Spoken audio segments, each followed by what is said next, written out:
அனைவருக்கும் வணக்கம். இந்த காணொளியில் ரியல் அனாலிசிஸ் 2ல இந்த பிகாட்ஸ் ஃபிக்ஸட் பாயிண்ட் தியரம் பார்க்கலாம். சில டைம் யூனிவர்சிட்டி பேப்பரில் state and prove Picard's fixed point theorem கேட்குறாங்க. சில டைம் ஸ்டேட்மெண்ட் டேரெக்டாக கொடுத்துருக்காங்க.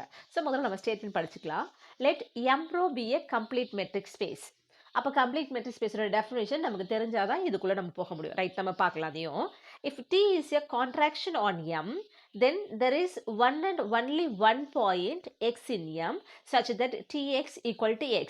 அதாவது image of x சொல்கிறோம் இல்லையா, இட்ஸ் மேப்ஸ் டு எக்ஸ். இந்த ஒரு எலமெண்ட் மட்டும் தான் எக்ஸுக்கு மேப் ஆகுது, வேறு எந்த எலமெண்ட்டும் எக்ஸோட மேப் ஆகாதுன்னு அர்த்தம்.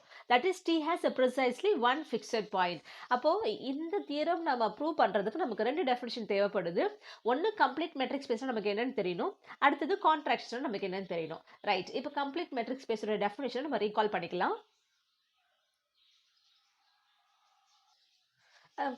டிஃபைன் கம்ப்ளீட் மெட்ரிக் ஸ்பேஸ் வந்து ஒரு யூனிவர்சிட்டி 2 மார்க் கொஸ்டின் வித் எக்ஸாம்பிளோட கேட்குறாங்க. நீங்கள் படிக்கும்போது டெஃபினேஷன் எது கம்ப்ளீட் மெட்ரிக் ஸ்பேஸ்க்கு எக்ஸாம்பிள் படிச்சுக்கோங்க. The metric space M is complete. ஒரு மெட்ரிக் ஸ்பேஸை நம்ம கம்ப்ளீட்னு சொல்லுவோம் எப்போ அப்படின்னா, if every Cauchy sequence of points in M converges to a point in M. அப்போ எம்மோட பாயிண்ட்ஸ் கலெக்ஷனாக எடுத்து ஒரு சீக்வன்ஸ் எடுத்தோன்னா அது காஷியாக இருந்துச்சுன்னா அது கன்வர்ஜ் ஆகிற பாயிண்ட் எங்கே இருக்கும், எம்மில் தான் இருக்கும். இதை தான் நம்ம என்ன சொல்கிறோம், கம்ப்ளீட் மெட்ரிக் ஸ்பேஸ் சொல்கிறோம். ஸோ கம்ப்ளீட் எக்ஸாம்பிள் பார்த்தீங்கன்னா R1 வந்து இஸ் கம்ப்ளீட் மெட்ரிக் ஸ்பேஸ், அது ஒரு எக்ஸாம்பிள் ஞாபகம் வச்சுக்கோங்க. அதே போல் L2 the class of all sequence, அதுவும் ஒரு கம்ப்ளீட் மெட்ரிக் ஸ்பேஸ். ஓகேவா? ஸோ கம்ப்ளீட்டோட டெஃபினேஷன் பார்த்துட்டோம். அடுத்தது கான்ட்ராக்ஷன் அப்படின்ற மேப்பிங்கான டெஃபினேஷன் நம்ம கான்ட்ராக்ஷன் அப்படின்னாலே சின்னதாகிறது, சுருக்கிறது. ரைட்டா? Let M rho be a metric space if T is from M to M. அப்போ எம்மிலிருந்து எம்முக்கு போகிற ஒரு மேப்பிங் டி, அதை தான் நம்ம கான்ட்ராக்ஷன் சொல்ல போகிறோம். Contraction on M. M is a metric space if there exists or belong to alpha belong to R, அதாவது ஒரு ரியல் நம்பர் இருக்கு with alpha வந்து lies between 0 and 1 but less than 1. அதுதான் 0 less than or equal to alpha less than 1 ன்னு சொல்றோம். such that rho னா distance between image of x and image of y under the map T ன்னு அர்த்தம். அப்போ rho of tx ty என்னவா இருக்கணும்னா less than or equal to alpha times rho of xy. அப்போ the distance between images x and y இருக்கு இல்லையா, அது எப்படி இருக்குன்னா xyயோட டிஸ்டன்ஸை விட பெருசாக இருக்காது. Alpha times the rho of xyயோட டிஸ்டன்ஸ் விட பெருசாக இருக்காது. அந்த மாதிரி இருந்துச்சுன்னா அதைத்தான் நம்ம கான்ட்ராக்ஷன் அப்படின்னு நம்ம சொல்கிறோம். இந்த ஆல்ஃபான்றது வந்து ஒரு ரியல் கான்ஸ்டன்ட், இது independent of x and y. Okay, contraction definition பார்த்துட்டோம். இப்போ தியரத்தோட ப்ரூஃப் நம்ம எப்படி பண்ணுறதுன்னு பார்க்கலாம். பிகாட்ஸ் ஃபிக்ஸட் பாயிண்ட் தியரத்தை பார்க்கலாம்.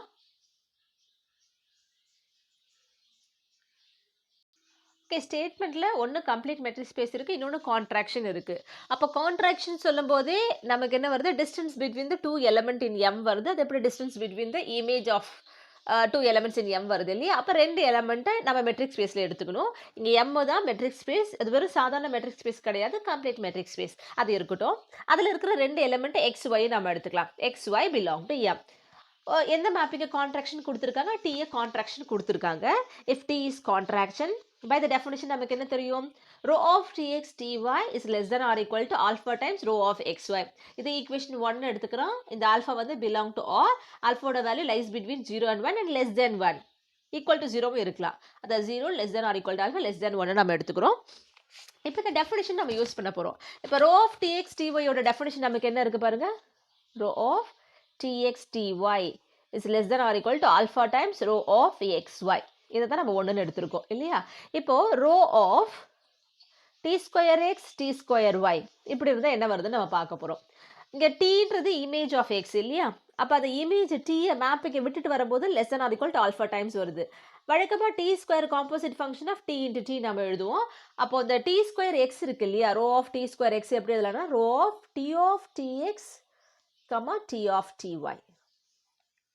ஓகே, அப்போ இந்த கான்ட்ராக்ஷன் டெஃபினிஷன் நம்ம அப்ளை பண்ணும்போது இதை நம்ம எப்படி எழுதலாம், which is less than or equal to இந்த டீயை விட்டுட்டு ரோ ஆஃப் எக்ஸ் ஒய் எழுதுறோம். அப்போ less than or equal to alpha times ஒரு டீயை விட்டுட்டு நம்ம என்ன எழுதலாம், ரோ ஆஃப் டிஎக்ஸ் டிஒய். ஒரு வாட்டி கான்ட்ராக்ஷன் டெஃபினிஷன் அப்ளை பண்ணியிருக்கோம். ஒன் மோர் டைம் அப்ளை பண்ணணும். அகைன் பாருங்க, அகைன் இந்த டெஃபினிஷன் அப்ளை பண்ணலாமா. கான்ட்ராக்ஷன் டெஃபினிஷன் டீக்கு பதில் ஒரு ஆல்ஃபா போடணும். அது போடும்போது less than or equal to, already less than or equal to இருக்கு. அப்போ alpha into rho of x comma y. அப்போ நமக்கு என்ன கிடைக்குதுன்னா rho of T square x T square y நமக்கு என்ன கிடைச்சிருக்கு, less than or equal to alpha square rho of x y கிடைச்சிருக்கு. இது எலாபரேட்டாக போட்டிருப்பேன், நீங்கள் சிம்பிளாக டைரெக்டாக இப்படி எழுதினாலும் ஓகே தான். ஓகே, அப்போ இதே போல நம்ம எத்தனை எத்தனை பவர்ஸ் வேணாலும் போட்டுக்கலாம். காம்போசிட் ஃபங்ஷன T square, T cube, T power n எதுக்கு வேணாலும் போட்டுக்கலாம். அப்போ rho of T square x, T square ஒய்னா less than or equal to alpha square times rho of x y. அப்போ n வந்து எனி பாசிட்டிவ் இன்டிஜரா இருந்துச்சுன்னா rho of T power nx, T power ny என்னவா இருக்கும் பாருங்க. டி ஸ்கொயர்னா alpha square, txனா வெறும் ஆல்ஃபா டைம்ஸ். அப்போ டி பவர் nனா less than or equal to alpha power n times rho of xy, வேற xy வந்து element in the complete metric space M. இப்போ இங்கே நம்ம மேப்பிங் சொல்லும்போது டொமைன் கோடொமைன் ரெண்டுமே M தான். இங்கிருந்து போகிற இந்த மேப்பிங் தான் நம்ம டீன்னு சொல்கிறோம். இப்போ எக்ஸ்ன்ட்டு ஒரு எலிமெண்ட் எம்ல எடுக்கிறீங்கன்னா அதோட இமேஜ் எங்கே இருக்குது? டிஎக்ஸ். அது இங்கே கோடொமைனில் இருக்கும். ஓகேவா? சப்போஸ் நான் இங்கே எக்ஸ் நாட் எடுக்கிறேன் அப்படின்னா இங்கே மேப் ஆகும்போது டிஎக்ஸ் நாட்னு சொல்லுவோம். இதை நம்ம இன்னொரு எலிமெண்ட்டை x1 நேம் பண்ணிக்கிறேன். ஓகேவா? அப்போ x1 எடுக்கிறேன்னா இங்கே வரும்போது tx1 இருக்கும். இந்த இமேஜை நம்ம x2 நேம் பண்ணிக்கிறோம். ஸோ இந்த வேலை தான் நம்ம கண்டினியூ பண்ண போகிறோம். ஓகேவா? அப்போது இங்கே xn+1 இருந்துச்சுன்னா இதோட இமேஜ் நமக்கு என்னவா இருக்கும்? txn+1 சாரி வெறும் xn மட்டும் எடுக்கிறோம்னா txn. This is equal to xn+1 எடுக்கிறோம். ஸோ tx0னா x1, tx1னா x2, அப்போ txnனா xn+1. ஸோ இந்த அசம்ஷன் எடுத்துக்கிறோம். எடுத்துகிட்டு தான் நம்ம ப்ரொசீட் பண்ண போகிறோம். ஓகே, நான் சொன்ன மாதிரி எடுத்துக்கலாமா? அப்போ choose any x0 belong to M. அப்போ tx0 தான் நம்ம x1 எடுக்கிறோம் இல்லையா? அப்போ x1 is nothing but image of x0. அப்போ x2 is nothing but image of x1 under the map t. அப்போ xn+1 is nothing but image of xn under the map t. இது ஃபுல்லாக நான் ஸ்டார் நான் எடுத்துக்கிறேன். இப்போ x2 என்னன்னு பார்க்குறேன் நான். என்னோட எய்ம் என்ன, எல்லாமே இன் டர்ம்ஸ் ஆஃப் x0 கொண்டு வர முடியுமான்னு நம்ம பார்க்க போகிறோம். ஏன்னா காம்போசிட் ஃபங்க்ஷன் டி ஸ்கொயரை வந்து டின்னு எழுதலாம், டி இன்ட்டு டின்ட்டு. ஸோ அதை அப்ளை பண்ண போகிறது நினைவில் வச்சுக்கணும் நம்ம. x2 equal to tx1. இப்போ tx1 நமக்கு என்னன்னு தெரியும் பாருங்க. இதில் x1க்கு பதிலாக நம்ம என்ன ரீப்ளேஸ் பண்ணலாம்? tx0 ரீப்ளேஸ் பண்ணலாமா? அப்போ இந்த t அப்படியே இருக்கும். x1க்கு பதிலாக tx0. t இன்ட்டு tனா காம்போசிட் ஃபங்க்ஷன் பிரகாரம் t ஸ்கொயர் x0 நமக்கு வந்துடும். ஓகே, அப்போ x2 ஈக்குவல் டு நமக்கு என்ன வருது? t square x0. இங்கே x2 எழுதும்போது இமேஜ் ஆஃப் x1 வருது. இப்போ x2 எழுதும்போது t ஸ்கொயர் ஆஃப் x0ன்னு வருது. அப்போ இதே போல் x3 என்ன பண்ணலான்னு சொல்லுங்கள் பார்ப்போம். ஸோ x3 நம்ம என்ன பண்ணலாம்? இங்கே என்ன அசியூம் பண்ணியிருப்போம்? இங்கே இது பிரகாரம் நம்ம எடுக்கும்போது x3 இருக்கும், tx2 எடுப்போமா? அப்போ x2க்கு பதிலாக நம்ம என்ன ரீப்ளேஸ் பண்ண அதை கண்டுபிடிச்சிருக்குமே. இப்போ t ஸ்கொயர் x0 அதை ரீப்ளேஸ் பண்ணுறேன். அப்போ t கியூப் x0 வந்துடுமா? அப்போ x3 equal to t cube x0. அப்போ எல்லாத்தையும் நம்ம இன் டர்ம்ஸ் ஆஃப் x0ல எழுதுகிறோம். அப்போ டீயோட பவர்ஸ் இன்க்ரீஸ் ஆகிட்டே வருது. ஓகே, அப்போ for any integer n belong to i, x என்ன நம்ம என்னவா எழுதலாம்? t பவர் n x0 எழுதலாம். இதை ஈக்குவேஷன் 3ன்னு எடுத்துக்கிறேன். இப்போ கம்ப்ளீட் மெட்ரிக்ஸ் ப்ரொசீஜர் டெஃபினிஷன் என்ன? Every Cauchy sequence in M converges to points in M. அப்போது இங்கே ஒரு சீக்வன்ஸ் இருக்குது, அந்த காஷின்னு நம்ம சொல்லணும். இப்போ நம்ம எடுத்துருக்கோம் இல்லையா? இதை தான் இந்த சீக்வன்ஸ் எக்ஸ்ன்னு எடுத்துக்க போகிறேன். இந்த சீக்வன்ஸ் எக்ஸ்ன்னு எடுத்துட்டு முதல்ல நான் அந்த காஷின் ப்ரூவ் பண்ண போகிறேன். ஓகேவா? So to show that sequence xn n equal to 1 to infinity is a Cauchy sequence. Cauchy sequenceோட டெஃபினேஷன் என்ன? நம்ம செம் 1லேயே நம்ம படிச்சிருக்கோம் இல்லையா? செம் 1ல நம்ம என்னென்னு படிச்சிருப்போம்? சீக்வன்ஸ் என்னன்னு நம்ம படிச்சிருப்போம். எஸ்ஸை வச்சு நம்ம படிச்சிருப்போம் இல்லையா? எஸ்என் வச்சு படிக்கும் பொழுது நம்ம என்ன சொல்லுவோம் அந்த இடத்துல? So sequence s n n equal to 1 to infinity Cauchyனா modulus of s n minus s m வந்து லெஸ் தென் எப்சிலாங் சொல்லுவோம் இல்லையா? இந்த மாடுலஸ் வந்து டிஸ்டன்ஸ் ஃபங்க்ஷன். இங்கே மாடுலஸ்ன்றது மாடுலஸ் வந்து டிஸ்டன்ஸ். அப்போ ஜென்ரலாக ஒரு மெட்ரிக் ஸ்பேஸ் சொல்லும்போது ரோ ஆஃப்னு சொல்லுவோம். இங்கே எஸ்என்ன்றது எலமெண்ட், இங்கே அதுக்கு பதிலாக எக்ஸ்என்ன்றதாக இருக்கும். அப்போ டிஸ்டன்ஸ் பிட்வீன் எக்ஸ்என் எக்ஸ்எம் வந்து நம்ம லெஸ் தென் எப்சிலாங் சொல்லணும். ஸோ அதுக்கு தான் நம்ம ப்ரொசீட் பண்ணுறோம். Okay, for if m n belong to i, இங்கே m தான் என்னை விட பெருசுன்னு எடுத்துக்கிறோம். அப்போ என்னை விட பெருசுன்னு சொல்லும்போது m எப்படி எழுதலாம்? n ப்ளஸ் சம்திங்னு எழுதலாம். அது n ப்ளஸ் p அப்படின்னு நம்ம எடுத்துக்கிறோம். நம்ம அசியூம் பண்ணிக்கிறோம் ஜஸ்ட் அவ்வளோதான். ஓகேவா? இப்போ நம்மளோட எய்ம் என்னது? இப்போ டிஸ்டன்ஸ் பிட்வீன் இதுதான் நம்ம லெஸ் தென் நம்ம கொண்டு வரணும் இல்லையா? அப்போ ரோ ஆஃப் xn xm என்ன நம்ம ஃபைண்ட் அவுட் பண்ண போகிறோம். இதில் m தான் என்னை விட பெருசு. அப்போ m can be written as n plus pன்னு நம்ம எழுதலாம். ஓகே, உங்களுக்கு இந்த மெட்ரிக் ஸ்பேஸ்னாலே அதுக்கு 3 ப்ராப்பர்ட்டி சாட்டிஸ்ஃபை பண்ணியிருக்கணும். அதில் ஒன்று வந்து ட்ரையாங்குலர் இன்இக்வாலிட்டி, உங்களுக்கு ஞாபகம் இருக்கும்னு நினைக்கிறேன். X y Z.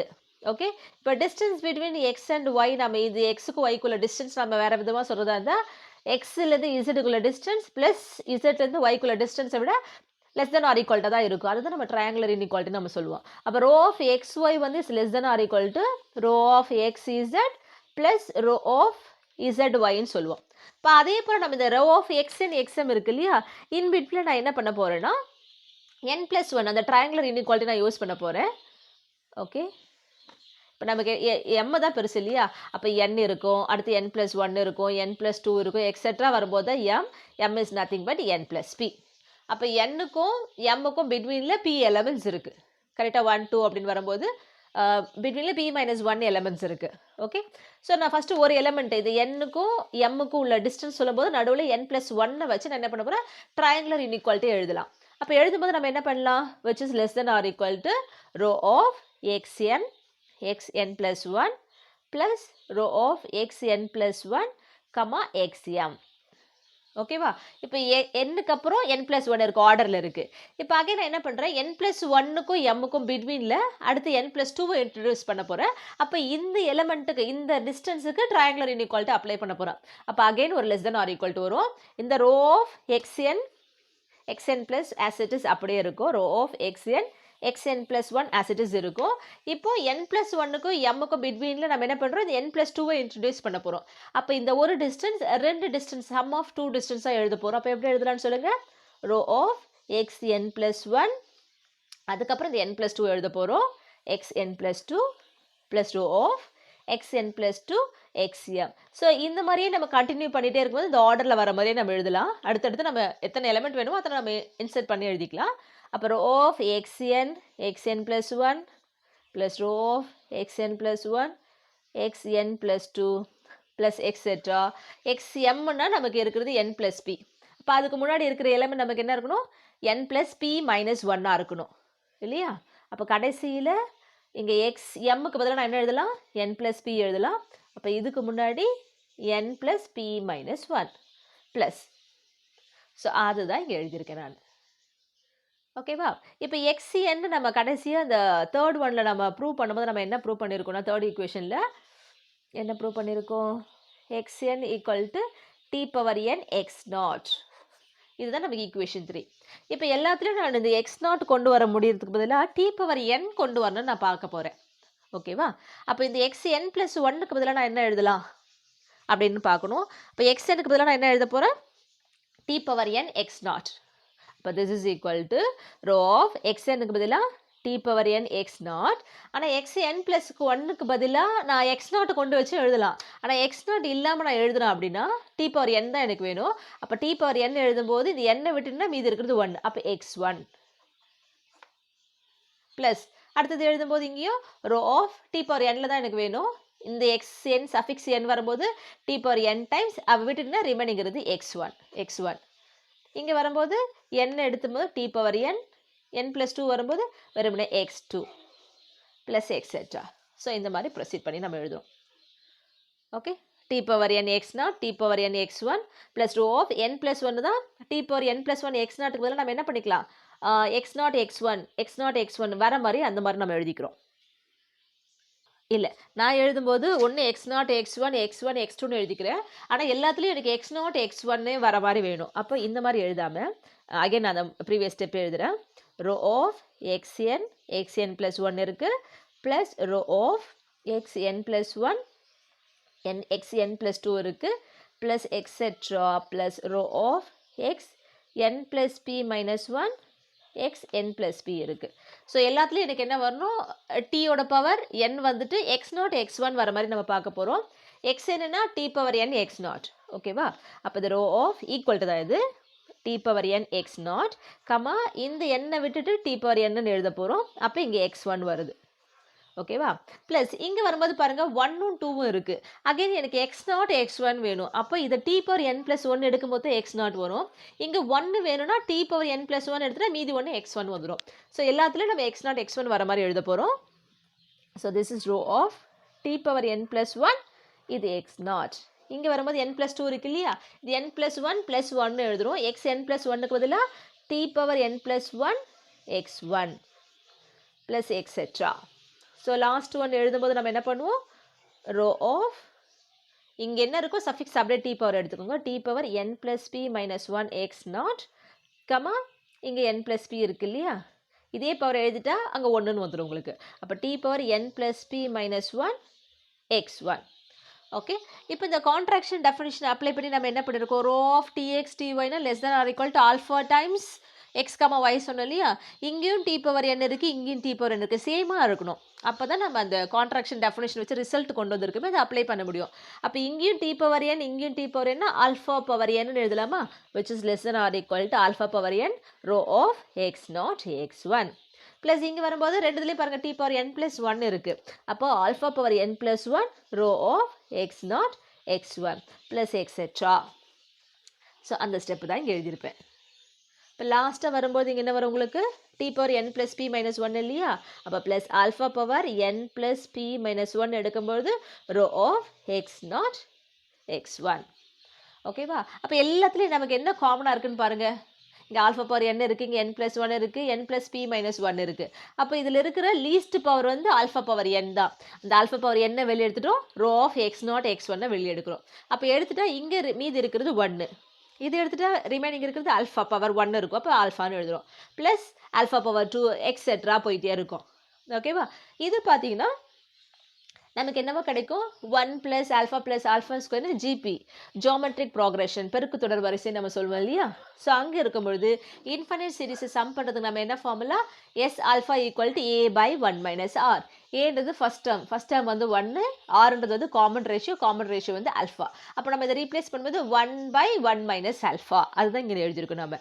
அப்போ லெஃப்ட் ஹேண்ட் சைடில் இருக்கிறது rho of x n x m, in பிட்வீனில் நமக்கு சைன் இருக்கிறது less than or equal to alpha power n times rho of x not x one divided by 1 minus alpha.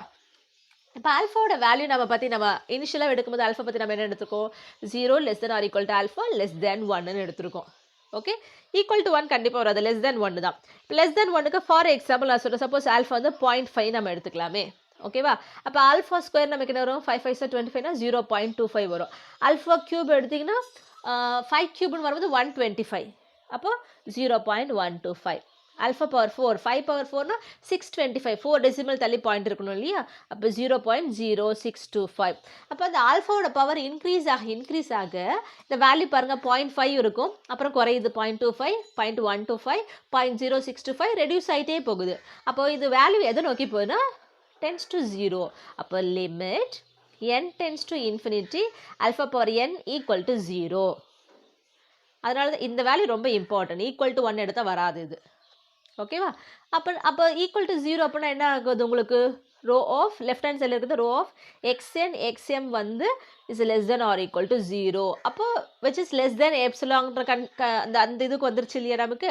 அப்போ rho of x n x m less than எப்சிலாங்கிறதாலே அது Cauchy sequence.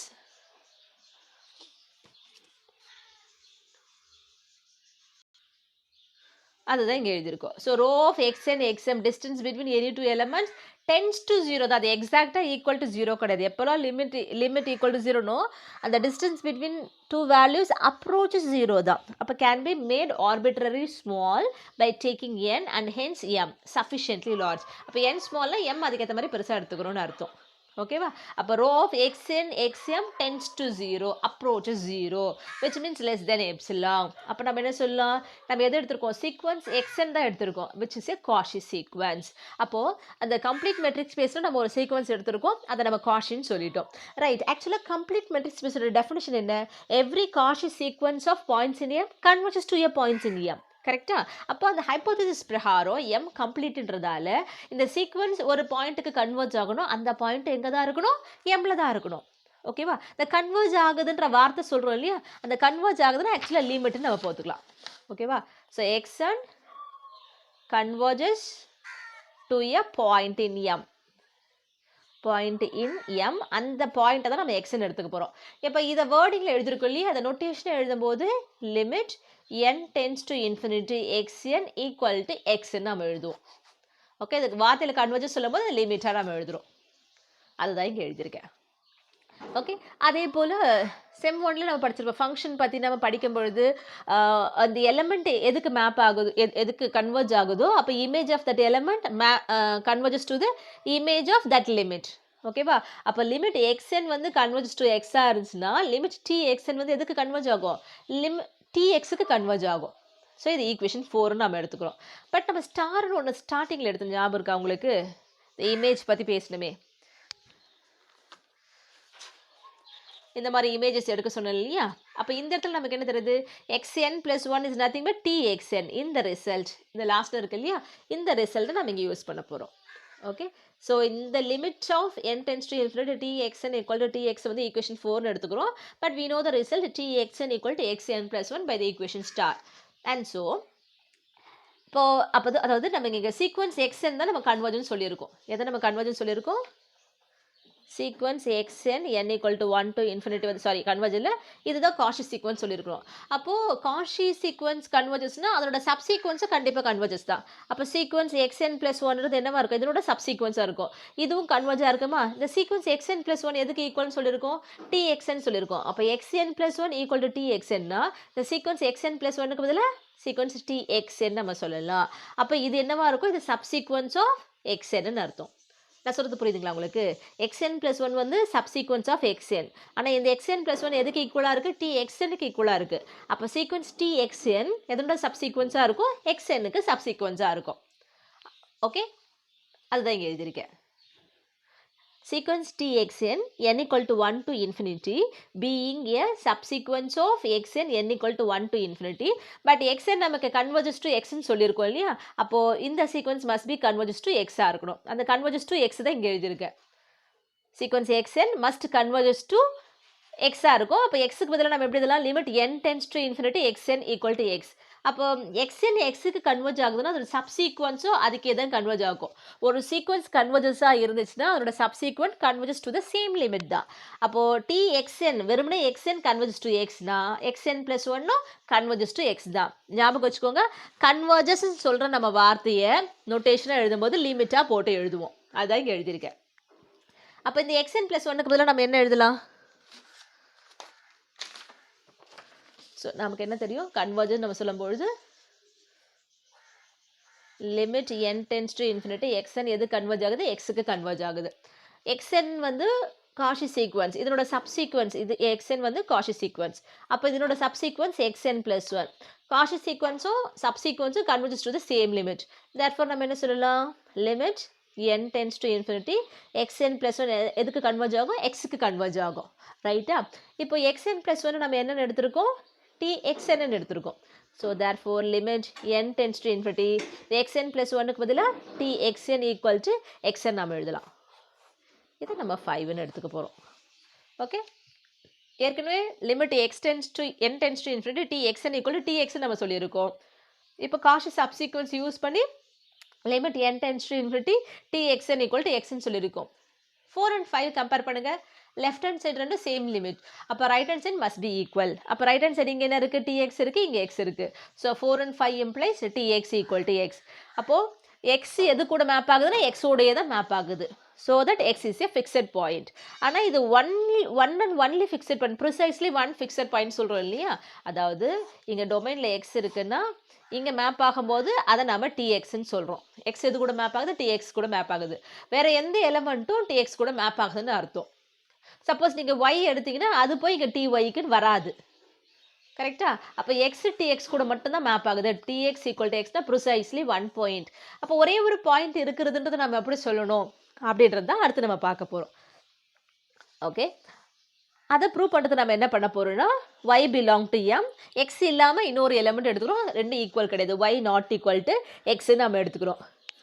அந்த மாதிரி எடுத்தால் y fixed point இல்லைன்னு நம்ம சொல்கிறோம். ஏன்னா x மட்டும்தான் ஃபிக்ஸட் பாயிண்ட்டாக இருக்குன்னா அப்போ ஒய்ன்னு ஒரு எலிமெண்ட் எடுத்து அது ஃபிக்ஸட் பாயிண்ட் இல்லை நம்ம சொல்லணும். அது இல்லைன்னு சொல்கிறதுக்கு கான்ட்ரரியா ஆப்போசிட்டாக நம்ம அசியூம் பண்ணிக்க போகிறோம். y is a fixed point நம்ம அசியூம் பண்ணிக்க போகிறோம். இப்போ x ஃபிக்ஸட் பாயிண்ட்னா image of x equal to எக்ஸ்னு எழுதுறோம் இல்லையா? அப்போ y இஸ் ஏ ஃபிக்ஸட் பாயிண்ட்னா image of y equal to y. அப்போ நம்ம என்ன எழுதலாம்? ty ஈக்குவல் டு yன்னு எழுதலாமா? ரைட். இப்போ distance between x and y கண்டுபிடிக்கலாம். அப்போ எக்ஸுக்கு பதிலாக இந்த ஃபிக்ஸட் பாயிண்ட் பிரகாரம் எக்ஸுக்கு பதிலாக tx ரீப்ளேஸ் பண்ணலாமா? இப்போ நம்ம yயும் ஃபிக்ஸட் பாயிண்ட் எடுத்திருக்கோம். அப்போ yக்கு பதிலாக நம்ம என்ன எழுதலாம்? ty எழுதலாம். இப்போ rho of tx comma ty. Again இந்த rho of tx ty contraction definition பிரகாரம் நம்ம என்ன பண்ணலாம்? இந்த டீயை ரிமூவ் பண்ணும்போது less than or equal to alpha times rho of xy எழுதலாம். இப்போ லெஃப்ட் ஹேண்ட் சைடில் இருக்கிறது ரோ ஆஃப் xy, மிடில் இருக்கிற sign less than or equal to right சைடில் இருக்கிறது alpha times rho of xy. ரெண்டு பக்கம் பாருங்கள், ரெண்டு இன்இக்வாலிட்டி இருக்குது. The distance between two different function. Different function different element இருந்தாலே டிஸ்டன்ஸ் ஜீரோவாக இருக்க முடியாது. சேம் எலிமெண்ட் தானே டிஸ்டன்ஸ் ஜீரோவாக இருக்கும். அப்போ டிஃப்ரெண்ட் எலிமெண்ட்னா டிஸ்டன்ஸ் ஜீரோவாக இருக்க முடியாது. ஸோ அதனால் நம்ம என்ன பண்ணுறோம், ரெண்டு பக்கமும் இந்த ரோ ஆஃப் எக்ஸ் ஒய்ன்ற டிஸ்டன்ஸ் ஃபங்க்ஷன் நம்ம கேன்சல் பண்ணுறோம். நாட் ஈக்குவல் டு ஜீரோவாக இருக்கிற வச்சு தான் கேன்சல் பண்ணுறோம். டிவைட் பண்ணுறோம்னு வச்சுக்கோங்களேன். அப்போ இங்கே 1 ஆகிடும், இங்கே less than or equal to alpha வரணும். பட் நம்ம இனிஷியலாகவே இந்த கான்ட்ராக்ஷன் டெஃபினேஷன்லேயே ஆல்ஃபாவோட வேல்யூ நம்ம என்ன சொல்லியிருக்கோம், 0 less than or equal to alpha less than 1ன்னு அர்த்தம். அப்போது ஆல்ஃபா லெஸ் தென் 1 தான் இருக்க முடியும், 1 விட அதிகமாக இருக்க முடியாது. ஆனால் இங்கே நமக்கு என்ன வந்திருக்கு, 1 less than or equal to alpha. இப்போ லெஃப்ட் ரைட் இன்டர்சேஞ்ச் பண்ணுங்க, alpha less than or alpha greater than or equal to 1. அப்போ நமக்கு என்ன வந்திருக்கு, alpha greater than or equal to 1 வந்திருக்கு. ஏன் வந்திருக்கு, y is a fixed point நம்ம எடுக்கும் பொழுது நமக்கு என்ன வந்திருக்குன்னா alpha greater than or equal to 1. This is not possible. So அதனால் நம்மளோட அசம்ஷன் இருக்கு இல்லையா, y is a fixed point வந்து தப்பு, தட் இஸ் நாட் பாசிபிள். அதுதான் இங்கே எழுதியிருக்கேன். Thus y has precisely one fixed point. அப்போ இந்த ஃபிக்ஸட் பாயிண்ட் தேர்தல 3 விஷயம் ப்ரூவ் பண்ணுறோம். முதல்ல இனிஷியலாக இந்த கான்ட்ராக்ஷன் டெஃபினிஷன்லேருந்து நம்ம என்ன அசியூம் பண்ணிக்கிறோம், என்னென்ன ரிசல்ட் கொண்டு வரன்றத ஒரு விஷயம்.